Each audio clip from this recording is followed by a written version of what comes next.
Donc, prochaine présentation. Mohamed Soudjé Chiaritan, University of Mauritius. Prospection des activités anticancéreuses et antibactériennes de plantes et d'épices sélectionnées des Comores et de Maurice. Donc,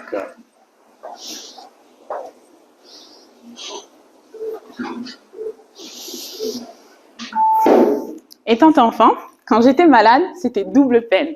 Premièrement, j'étais malade, mais en plus de ça, on me forçait à boire des choses au goût amer, les décoctions de ma grand-mère. Des remèdes aux multiples fonctions, aux multiples couleurs qu'elle préparait directement dans sa cuisine. Chaque maladie avait son remède. Alors que moi, je voulais simplement un sirop goût orange de la pharmacie d'à côté. Imaginez donc mon étonnement quand à l'âge adulte, j'entends que telle plante soigne l'hypertension, l'autre le diabète ou bien le cancer. Était-ce réellement efficace ? Car les traitements médicamenteux sont lourds, surtout pour les patients atteints de cancer, et présentent énormément d'effets secondaires, contrairement aux plantes. Et je me suis rendu compte, en cherchant dans la littérature, que ces plantes manquent cruellement de données scientifiques. Donc oui, les plantes sont énormément utilisées. Oui, la médecine traditionnelle est bien développée, mais ce n'est pas, ou plutôt très peu documenté. Et c'est avec ce constat qu'a commencé ma thèse, avec le but de pouvoir dire à ma grand-mère que ces remèdes fonctionnent, que les plantes qu'elle utilise sont miraculeuses et que le sol même de son jardin est miraculeux. Ainsi, 5 plantes ont été choisies car elles sont utilisées traditionnellement aux Comores. Le jujubier, l'ambrevade, le changé corse, un poivrier et le giroflier. J'ai récolté les feuilles de ces 5 plantes aux Comores et à Maurice pour pouvoir comparer ces 2 îles de l'océan Indien.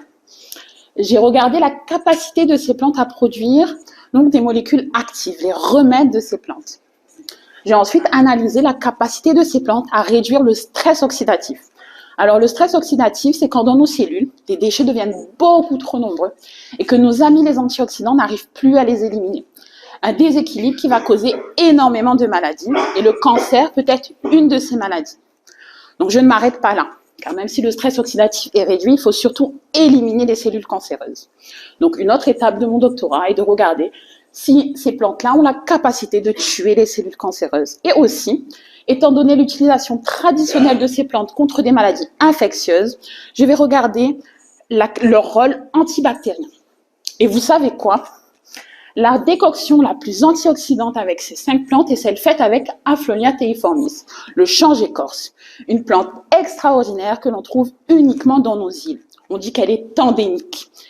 On la trouve uniquement à Maurice, aux Comores et dans les îles de l'océan Indien.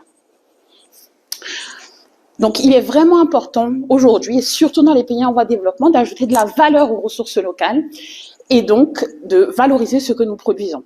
J'espère qu'un jour, on arrêtera de croire que nos grand-mères sont séniles. Enfin, elles le sont peut-être. Mais quand elles nous donnent un remède bien amer à boire, croyez-moi qu'elles ont toute leur tête et qu'elles ont confiance en leurs plantes. Nos plantes. Alors, pourquoi pas nous? merci donc à Mohamed Soudjé Chiaritan. Donc,